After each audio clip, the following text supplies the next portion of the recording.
कौड़ी। अंजना ओम कश्यप ने टीचर्स को कल कह दिया कि ये कौड़ी के हैं, टीचर्स कौड़ी के। तो अंजना ओम कश्यप के लिए मैं ये दिखा रही हूँ कि अगर टीचर्स कौड़ी के हैं तो अंजना ओम कश्यप जैसे जो पत्रकार हैं वो फूटी कौड़ी के हैं। इनकी बहुत सारी प्रॉब्लम्स हैं।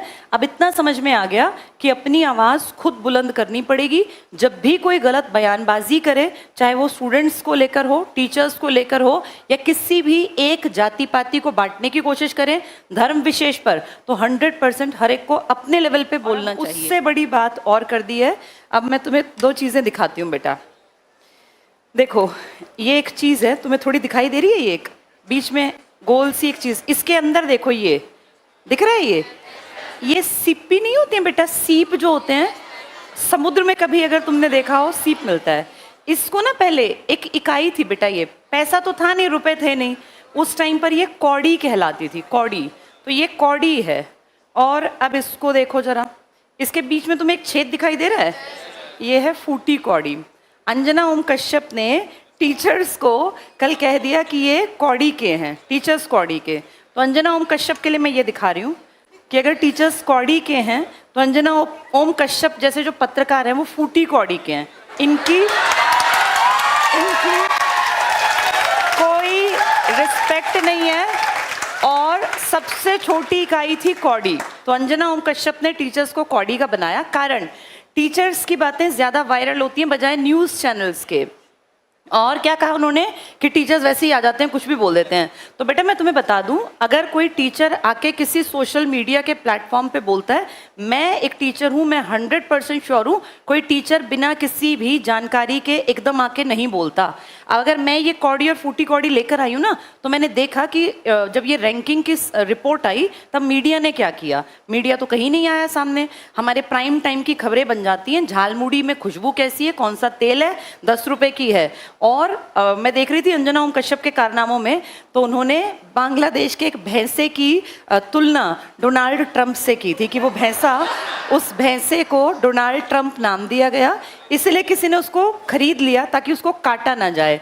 क्या लेवल है हमारी पत्रकारिता का। और अंजना ओम कश्यप ना सबसे हाईली पेड इनमें आती हैं, जो ये होते हैं क्या बोलते हैं इनको, जर्नलिस्ट।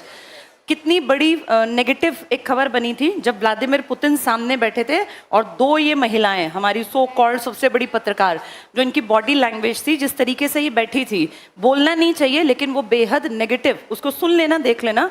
ये कहा गया था कि कम से कम जब सामने इतने बड़े पद का आदमी बैठा हो, दुनिया में रशिया कितनी बड़ी कंट्री है, और उसके सामने जब तुम बैठी हो, उसकी पोजीशन देखो बैठने की और अपना तरीका देखो। ये कोई नॉर्मल लीडर नहीं था कि मुंह उठा के उसके सामने बैठ गई हैं, जिनको बैठने तक की इतनी समझ नहीं है कि वर्ल्ड लेवल के लीडर के सामने बैठा कैसे जाता है। वो कंपेयर कर रही हैं कि टीचर्स की जो औकात है वो कौड़ी की है और टीचर्स कुछ भी बोल देते हैं, और कह रही हैं शिक्षक और टीचर में अंतर होता है। फिर कह रही हैं कि स्कूल कॉलेज में बच्चे नहीं जाते, वो कहते हैं कोचिंग की तरफ चलो। तो भाई तुम स्कूलों में जो कमियां हैं उन पे काम क्यों नहीं करवाते। सरकार तुम्हारी अगर सुनती है, क्या हम सब नहीं जानते स्कूलों में टीचर्स की भर्ती नहीं होती। कितने स्कूल्स हैं जो 10वीं के बाद साइंस स्ट्रीम पढ़ाते ही नहीं है। गाँव का कोई लड़का लड़की पढ़ना भी चाहे ना तो वहाँ स्ट्रीम ही नहीं है, उसके लिए शहर जाना पड़ेगा, इतना किराया कौन देगा। बेटियों की सेफ्टी सिक्योरिटी भी तो मैटर करती है।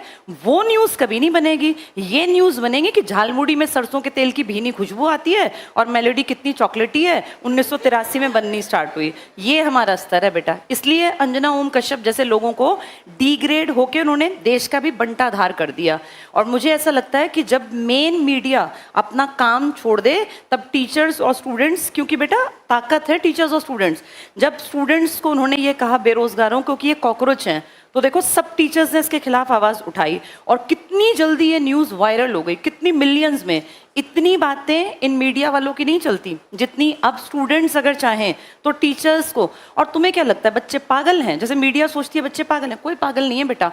आज के टाइम में हर चीज़ के ऑप्शंस अवेलेबल हैं, अगर किसी में दम है तो वो चलेगा। अब क्योंकि इस पीढ़ी के टीचर्स दमदार हैं, उनके बात करने का तरीका ऐसा है कि बच्चों तक वो बात पहुंचती है, वो कहीं ना कहीं किसी के दिल पे लगती है, वो आम आदमी के मन को छूती है, तो वो ज़्यादा देखते हैं। ज़्यादा वायरल का मतलब होता है शेयरिंग ज़्यादा। तभी तो चीज़ें वायरल होती हैं। किसी को अगर वो बातें अच्छी लग रही हैं तो उनको ये बात बुरी लगने लग गई कि टीचर्स आजकल करते क्या हैं कि बस अपना पैसा छाप रहे हैं। और टीचर्स उनको वो अच्छे लगते थे जो टूटी साइकिल पे चलते थे। जब टीचर्स पैसा कमाने लग गए, हक की बात करने लग गए, बराबरी की बात करने लग गए, या बच्चों के मुद्दों को सीजेआई की गलती भी पकड़ने लग गए, तो टीचर्स खराब हो गए। तो ये हमें देखना पड़ेगा हमको, जो हम टीचर्स और स्टूडेंट्स हैं, कि अब जब राजनीति अपने सबसे खराब एक उस पर आ गई है ना कि भाई कुछ भी हो रहा है, किसी को फर्क ही नहीं पड़ रहा। पेपर लीक हुआ एक बार तो क्या संभल नहीं जाना चाहिए? बार बार गलती, बार बार गलती। 12वीं के उस बच्चे ने अपना पेपर रीचेकिंग के लिए भेजा तो उसमें गलती। यानी ना तो स्कूल में बच्चे सेफ रह गए, ना कॉलेजेस के एग्जाम्स में बच्चे सेफ फील करते। कॉम्पिटिटिव वर्ल्ड का तो बिल्कुल बंटाधार करा रखा है, नीट की हालत, बाकी एग्जाम्स की हालत। तो इस पूरे टाइम में अब ये भी कह रहे हैं कि अब एक ऑप्शन ये भी बता रहे हैं ना कि हमारी फौज जो है वो पेपर में, ये हालत है कि पेपर लीक करने से बचाने के लिए भारतीय फौज तैनात की जाएगी। जब इस खबर को विदेशी सुनेंगे तो हमारे ऊपर हंसेंगे वो कि हमारे देश में इतना भ्रष्टाचार है कि नीचे के लेवल के लोग तो उसको रोक ही नहीं पा रहे, और ना ही कोई यहाँ इस्तीफा देता, ना ही कोई जिम्मेदारी लेता। डेमोक्रेसी में एक चीज होती है कलेक्टिव रिस्पॉन्सिबिलिटी। मैंने तुम्हें कितनी बार पढ़ाया, सामूहिक उत्तरदायित्व। यहाँ एक की गलती सबकी गलती मानी जानी चाहिए। और अगर किसी बड़े मंत्री के अंडर आने वाले डिपार्टमेंट्स में गड़बड़ हो रही है, चाहे वो शिक्षा मंत्री हो या रोजगार का डिपार्टमेंट देखते हो, उनकी जवाबदेही है वो फेस करें कैमरास को और बताएं कि ऐसा क्यों हो रहा है। किसी एक आदमी का बयान नहीं आया नीट के ऊपर, किसी आदमी ने कुछ नहीं कहा, बस अपना कुछ भी मेन काम कहाँ कर रहे हैं, अपनी वीडियोस बनाने पर, फालतू की चीजों को प्रमोट करने पर।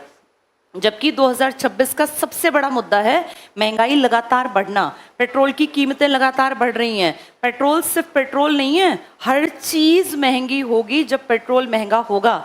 इंडिया के रुपए और अमेरिका के डॉलर में देखा है कितना बड़ा गैप आता जा रहा है। इस पे कोई बात नहीं कर रहा, बात फालतू की करेंगे। तो बेटा अब हम लोगों को ना जागरूक होना पड़ेगा, और जहां जो जरूरत पड़े उस मुद्दे को बिल्कुल बिल्कुल बिल्कुल शेयर करना चाहिए, बात करनी चाहिए। पेपर अगर लीक होते हैं, किसी एमएलए, एमपी, सीएम, राज्यपाल को फर्क नहीं पड़ता। ये फर्क पड़ेगा सिर्फ और सिर्फ तुम जैसे स्टूडेंट्स को या हम जैसे टीचर्स को। पेपर लीक होना नेगेटिव है, क्योंकि इससे सही मेहनत करने वाला बच्चा अपनी पोजीशन को कभी हासिल ही नहीं कर पाएगा। और हम नॉर्मल लोगों को, या मैं अपने आप को देखूं, मुझे भी ऐसा दिखता था कि भाई अगर हमारे पास बहुत अच्छी कमाई नहीं है, पैसा नहीं है, बहुत स्ट्रॉन्ग बैकग्राउंड नहीं है, तो हम मेहनत करके पैसा कमाएं और अपने बैकग्राउंड को ठीक कर ले। ये हमारे टाइम में भी था, तुम्हारे टाइम में भी है। आज मैं 43 ईयर्स प्लस है मेरी एज। 20-22 साल पहले जब मेरी एज 20-22 साल की थी तो मुझे दिखता था कि अगर मैं बहुत मेहनत करूं तो मैं अपनी स्थिति को बदल सकती हूं।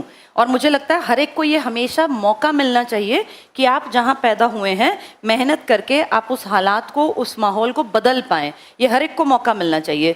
यहाँ मैं सबकी बात नहीं कर रही, मेरा मेन मकसद है उन लोगों को जो एग्जैक्ट कहलाते हैं हम मिडिल क्लास परिवार है। हमारे पास बहुत ज़्यादा ज़मीनें नहीं होती, बहुत संसाधन नहीं होते, लेकिन माँ बाप जैसे तैसे करके बच्चे को पढ़ा देते हैं।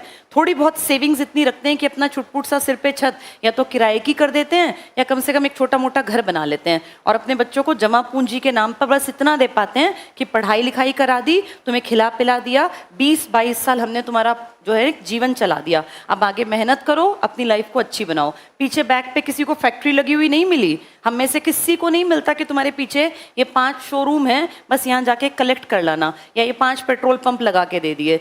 जिस परिवार से तुम हो, मैं भी ऐसे परिवार से थी, हमें मिला कुछ नहीं था, विरासत में कुछ नहीं मिलता, सिर्फ इतना है कि पढ़ लिख गए, मेहनत करके पोजीशन बना लें ताकि आगे बढ़ जाएं। और ये अंजना ओम कश्यप जैसे जो लोग हैं ये टीचर्स की बुराई करने लग गए, क्योंकि टीचर्स की बातों को सुना जाने लग गया। स्टूडेंट्स को जब कह रहे हैं कि ये पैरासाइट हैं तो वो खुश हैं। स्टूडेंट्स को कह रहे हैं बेरोजगार लोग कि ये बेरोजगारों को कि ये कचड़ा है, कूड़ा है, ये गंदगी है, ये कॉकरोच हैं, तो वो खुश हैं। कॉकरोच जनता पार्टी बन गई तो लोगों को दिक्कत हो गई। मैं ये नहीं कह रही कि पार्टी ठीक थी गलत थी, मुझे नहीं पता, बहुत सारी बातें होती हैं, लेकिन फिर भी हम अगर देखें तो अगर इस टाइम की स्थिति को आंकें तो सबसे ज्यादा पिस रहा है स्टूडेंट्स। जहां सुनते हैं पेपर लीक, जहां सुनते हैं पेपर लीक। एक स्कूल में पढ़ने वाला, कॉलेज में एडमिशन की इच्छा रखने वाला, CUET वाला और रोजगार की इच्छा रखने वाला, 3 ही लेवल तो हैं हम स्टूडेंट्स के, या तो स्कूल वाले या कॉलेज वाले या नौकरी की इच्छा रखने वाले। मिडिल क्लास इन तीनों में से ही तो दुखी बैठा है। आज हालात ये हैं कि ना तो ये पता कि नौकरियां कब निकलेंगी, जब निकलेंगी तो उनका पेपर कब होगा, वो कहीं स्टे में तो नहीं रोक दी जाएंगी, कहीं पेपर होने के टाइम पे लीक तो नहीं हो जाएगा, रिजल्ट कब आएगा, नॉर्मलाइजेशन का प्रोसेस क्या होगा, कहीं मेरे नंबर बहुत अच्छे आने के बावजूद कट तो नहीं जाएंगे। अगर इस टाइम हम देखें तो कितने ज़्यादा प्रेशर में हैं वो बच्चे जो पढ़ रहे हैं। जैसे मैं अगर देखूं, हमारे दिमाग पे इतना प्रेशर नहीं था, हमें पता था मेहनत करेंगे पेपर पास हो जाएगा, एक नहीं दो नहीं 3-4 बार पढ़ते रहेंगे, लगातार पेपर देंगे, पेपर पास होगा। पर मुझे दुख होता है सोच के कि जो अब 2021 में यूपी में लेखपाल का पेपर आया था, 21 में सोचो किसी ने पेपर दिया और पास नहीं हुआ, भाई हो जाती है गलती। अब वो बच्चा बैठे बैठे कि दोबारा आएगा तो मैं बढ़िया करूंगा, दोबारा आएगा बढ़िया करूंगा। 2026 में पेपर हो रहा है, यानी उस बच्चे के 5 साल बेरोजगारी में उसका खर्चा किसने दिया, वो कहाँ रेंट पे रहा, उसने कैसे पढ़ाई की, उसके खाने पहनने उड़ने का साधन किसने मुहैया कराया। और अगर वो उस टाइम पर वो लड़का या लड़की 23 या 24 साल के थे तो उनके ये 5 साल इसका खामियाजा कौन भुगतेगा। अब वो हो गए 28 साल के, 29 साल के, वो कहाँ जाएं, ना वो शादी कर पाए, ना वो घर बसा पाए, ना उनकी नौकरी लगी, ना बुजुर्ग होते माँ बाप को कोई केयर दे पाए। कईयों के तो इस बीच में पिता भी चले गए, जिनका सपना था कि पिताजी के हाथ में पहली तनख्वाह रखनी है हमें। कितनी सारी चीजें होती हैं बेटा, इन सब का असर किस पे आता है, सिर्फ मिडिल क्लास पे। अमीर तो आएंगे, 2 डायलॉग बोलेंगे और चले जाएंगे। अब जो बेचारे 26 में, चलो कोई नहीं 5 साल हमने जैसे काटे, लेकिन 26 का पेपर फिर लीक हो गया। अब ये पेपर कब होगा, अगले 5 साल। उस बेचारे को देखना जो उस टाइम 24 साल का लड़का था, वो 34 साल का बैठा रहे कि पेपर होगा तब मैं लेखपाल लगूंगा। ऐसे कितने लोगों की जिंदगी इन्होंने बर्बाद कर दी, इस पे कभी डिबेट नहीं करते। आज हालत ये है कि अपनी आवाज़ खुद से लगानी पड़ रही है, और मुझे ऐसा लगता है कि बहुत ज़्यादा ज़रूरत है कि अब लोग संगठित हों। ये वाले लोग नहीं है नेतागिरी टाइप के, जिनकी झूठी रैलियां इकट्ठे करके लोग 500-500 रुपए बांट देंगे, बाद में फोटो की इतने लोग आए। रैली में कोई भी इंसान नहीं जाता जो क्वेश्चन पूछ सकता हो, वहाँ सब वही होते हैं कि कब खत्म होगी, कब 500 या 1000 रुपए मिलेंगे, या कब खाना मिलेगा। जैसे तुम जैसे जो स्टूडेंट्स हैं ना, अब बेहद ज़रूरी है कि सब लोग संगठित हों, गलत के खिलाफ बुलंद आवाज़ उठाएं, क्योंकि अब पानी बेटा सिर पे से गुजर गया, बिल्कुल ही हद दर्जे की बेशर्मी हो गई। तुम अपने आप को भी देखो, तुम लोगों ने CET का नाम सुना था, और ये घटना है 2022 की, जब पहली बार पेपर लिया। उस 22 से आज जब मैं ये बात कर रही हूँ, हम ये बात कर रहे हैं जून 2026 में। तब क्या कहा था कि हर साल CET लेंगे, 2026 भी आधा चला गया, तब से सिर्फ एक बार CET हुआ था 22 में, और दोबारा हुआ है 2025 में। उस 25 के बेसिस पर अब तक कोई नौकरी बड़े लेवल की नहीं निकली। हरियाणा पुलिस का प्रोसेस चल रहा है, जैसे कितने डिपार्टमेंट हैं जो खाली पड़े हैं, क्लर्क की नौकरियां, ग्राम सचिव की, खाली पड़ा है सब कुछ, लेकिन निकालनी नहीं है। क्यों, किस चीज़ का वेट करते हैं कि जब इलेक्शन आएगा ना तब निकाल देंगे 30, 35, 40 हज़ार इकट्ठी। उतनी इकट्ठी ना निकाल के हर साल 5,000, 10,000, कुछ लोगों को तो नौकरी दे दो, कुछ लोग तो बेचारे फ्री हों, और अगले फिर सोचें कि ये लग गए तो हम भी पढ़ के लग जाएंगे। फिर एक साथ अपने इलेक्शन के चक्कर में कि एक साथ 50,000 निकाल देंगे, वाहवाही हो जाएगी। ये नहीं सोचते 5 साल वो लोग कहाँ से खाना खाएंगे, जिनकी 12वीं बड़ी मुश्किल से हुई है, और फिर कहेंगे अपने काम धंधे कर लो। अपना काम धंधा करना इतना आसान है इस देश में, अपने काम धंधे के लिए पैसा नहीं चाहिए। कोई भी बैंक क्या किसी बेरोजगार को लोन दे देगा, कोई नहीं देता। बहुत सारी प्रॉब्लम्स हैं।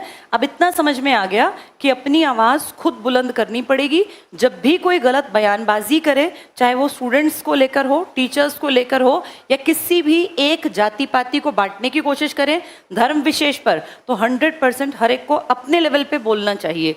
ये डेमोक्रेटिक कंट्री है, यहाँ हमारा काम करना तो था विपक्ष को, लेकिन दुख की बात है कि हमारा विपक्ष बैठे तो हैं विपक्ष में, लेकिन उतने दमदार तरीके से बात नहीं रख पाते। अदरवाइज ये मुद्दे इतने बढ़ते नहीं जाते। विपक्ष इतना दमदार होना चाहिए कि आम आदमी को बोलना ही ना पड़े, हमें खुद बोलना पड़ता है, जबकि हमारी बात उनको बोलनी चाहिए और दम लगा के बोलनी चाहिए। अब देखते हैं कब विपक्ष जागेगा, कब ये बात वहाँ संसद में गूंजेगी, कब ये विधानसभाओं में गूंजेगी। अब प्रॉब्लम ये, तब तक हम वेट करते रहें या अपनी बातों को अपने प्लेटफॉर्म से बोलते रहें। तो जहाँ जो बैठा है, जिस लेवल पे, अगर तुम्हें लगता है गलत है, कोई भी पार्टी गलत करे, चाहे बीजेपी हो, कांग्रेस हो या अदर पार्टी, हमेशा अपनी आवाज़ उठानी चाहिए, तभी तो जीवित कहलाएंगे बेटा। अब हम उतने अनपढ़ नहीं है कि जो सरकार ने कह दिया मान लेंगे। अगर सरकार प्रेजेंट में गलत कर रही है तो भी बोलेंगे, विपक्ष गलत कर रहा है तो भी बोलेंगे। हमें न्यूट्रल रहना है। हमें मतलब है टाइम पे नौकरियां निकले, पेपर बिल्कुल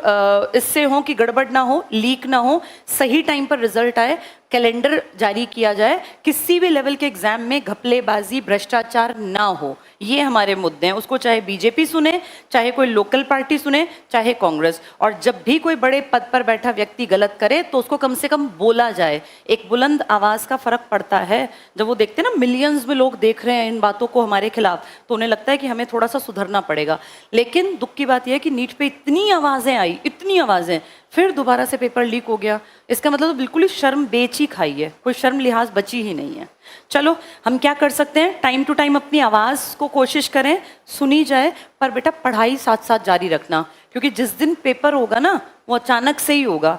तब कोई नहीं पूछेगा कि तुम उस टाइम पढ़ रहे थे कि नहीं पढ़ रहे थे।